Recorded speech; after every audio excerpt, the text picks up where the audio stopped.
Hello, good day. I'm Raj and welcome to today's video. Today we are going to discuss how can you shortlist universities for your graduate studies. You have decided to study abroad for your master's or PhD in countries like the United States, Germany, Canada, France or the United Kingdom. You know that you have to appear for the GRE. But one question is reeling in your mind. How can you shortlist universities for your graduate studies? There are thousands of universities worldwide. How can you narrow them down? What factors should you consider? How do you know if a university is the right fit for you? We'll answer all these questions in this video. By the end of this video, you will have a clear step-by-step systematic approach to research and shortlist universities for your graduate studies. So stay tuned. Many students start the process of shortlisting universities randomly. They get a few names from internet or they hear about a few from their alumni, relatives, friends or families. Some of them pick up popular colleges like Ivy League colleges or top 30 US universities because the popular college names appear frequently everywhere like in website blogs, podcasts, talk shows, presentations or newspaper. As a result, they stay in our mind and surfaces easily during this process. Selecting university without proper research can lead to disappointment.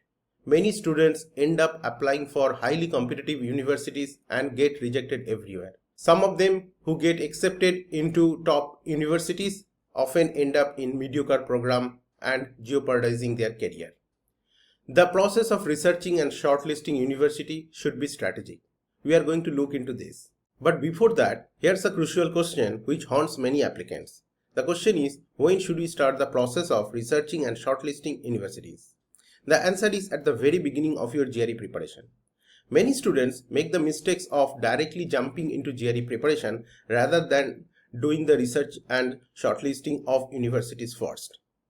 They do this by seeing the sheer volume of unknown English vocabulary words or the verbal reasoning section or quantitative reasoning section or analytical writing sections. That's a huge mistake because point 1 GRE score varies by programs and university. Some programs give more weightage to verbal section, some programs give more weightage to quantitative reasoning section, and some programs and university wants to have a balanced score. During the research and shortlisting process, you will be having an idea of the GRE score required for your target schools. Based on that, you can tweak your preparation. Also, on the test day, you will be required to give names or codes of 4 universities once you complete your exam and receive the unofficial score. If you have not done the research and shortlisting of universities and categorize them by a range of GRE scores, you won't be able to provide the names or codes on that day, or you'll be providing randomly selected universities name or codes. As a result, if you try to send your official GRE score afterwards, ETS will charge you for that. Point 3, the process is lengthy because for each of your target program and university, you have to scan their websites to grasp the information. Probably you have to scan it multiple times to take notes of important informations. Also, along with that, you may require to communicate with the university, the admission office, the professors, the students, the alumni to get more information. The communication is often asynchronous and takes time. For a list of 20 to 30 universities, it can easily take 1 to 2 months of focused effort. The fourth point is you will have lesser stress at the beginning. There will be no approaching application deadline, no rush to collect your letters of recommendations, no rush to finish your internship or academic projects, no approaching deadline to appear for GRE exam, no rush to complete your statement of purpose. You will have ample time and flexibility to complete this research in a quality way. The fifth point is scholarship and financial aid. This is a very important. Getting accepted into B schools or into graduate schools without financial aid can be pressurizing.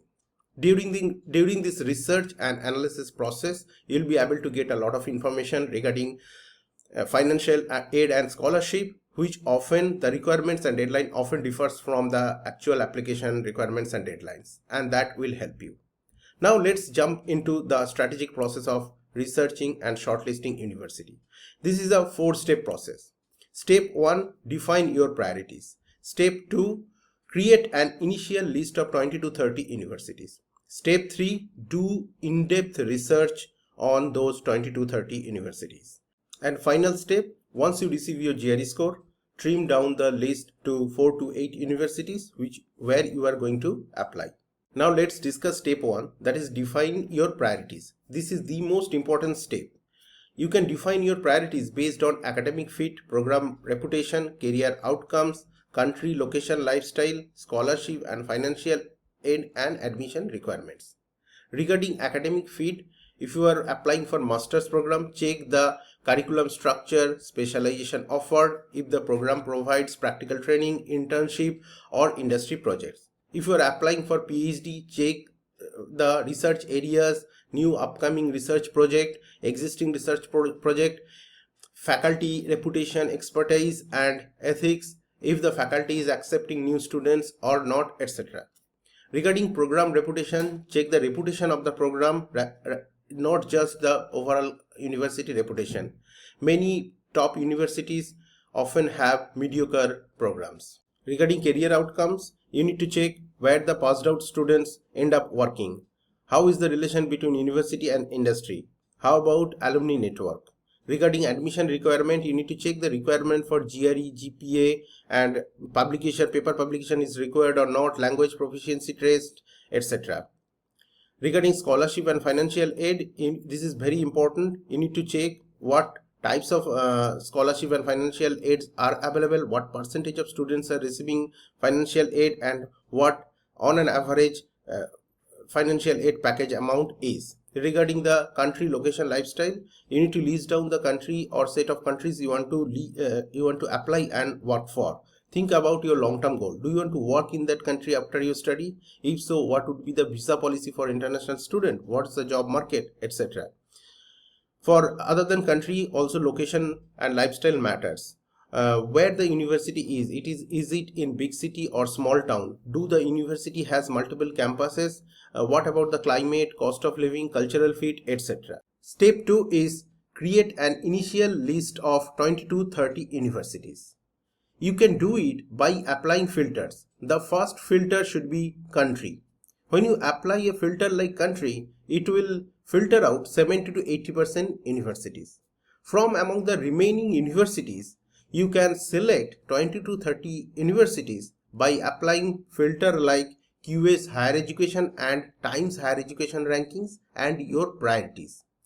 Remove the universities which doesn't align with the rankings as well as your priorities, like too expensive, poor location, weak career outcomes, no funding, etc. This would take around 2 to 3 hours. It's a one-time process and will save you dozens of hours later.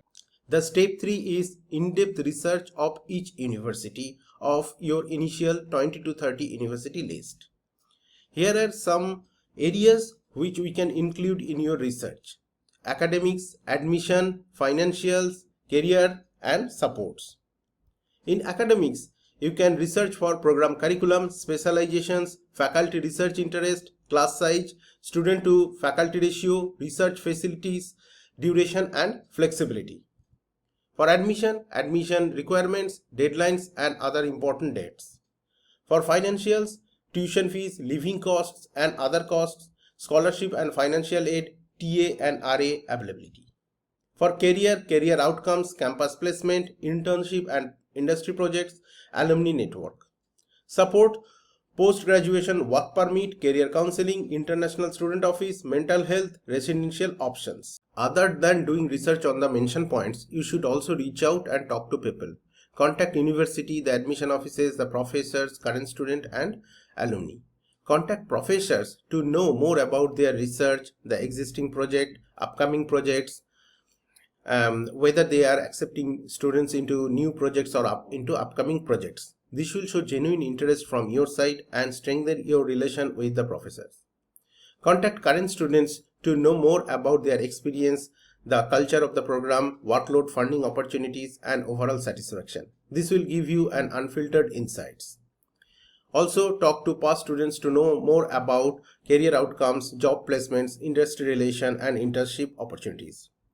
Contact the admission office to know more about application requirements and deadlines and any other important information which may not be in the website. All these things will give you an insider information that no website can give you. Once you have completed the research of all universities and received most of the communications back from the professors, university, admission office, or students, based on those feedback, trim down your 20 to 30 university list to 10 to 15 universities. And then categorize those 10 to 15 universities into 3 groups. Group 1 is your dream schools, Group 2 is your target school, and Group 3 will be your safety schools. Dream schools are the schools which is highly competitive schools and the acceptance rate is 5 to 10%. The target school are the schools for which your profile is matching and you have the chance of getting accepted is like 50 to 70%. Then comes the safety schools. Safety schools are the schools for which your profile is above average and you have the chance of getting accepted is around 90 to 100%. Once you have this set of schools ready, then you try to categorize these same 10 to 15 schools based on GRE score range. This will be very valuable on the test day when once you finish the test, you were required to give names or codes of 4 universities. Now you create a few sets of 4 schools, like what the set of schools you will be giving if you receive high quant score or low verbal score, high verbal score or low quant score, or a balanced score. In each set, mix these dream, target, and safety schools. And the final step is refining your list once you receive your official GRE score. Here, once you receive your official GRE score, based on your GRE score and based on your priorities, long-term career goals, and feedback from professors, students, alumni, you can trim down the list of 10 to 15 universities to 4 to 8 universities where you are going to send your application. So to wrap up, the process of shortlisting universities for your GRE study program is a strategic process. Don't start it randomly. Also, don't start by directly jumping into GRE preparation. University research and shortlisting should be done at the very beginning of your GRE preparation. The research and shortlisting of university, the process is a 4-step process. Step 1, define your priorities. Step 2, create an initial list of 20 to 30 universities. Step 3, do an in-depth research on each universities from that list of 20 to 30 universities. Step 4, refine. Once you receive the official GRE score, trim down your initial list to 4 to 8 universities where you will be applying.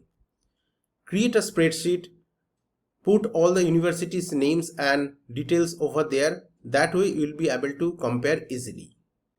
Drop a comment below. Which country are you targeting for your studies? Until then, keep learning, keep questioning, and remember, success in GRE isn't determined by how hard you study. It's determined by how strategically and intelligently you prepare. Thank you for watching, and I will see you in next video.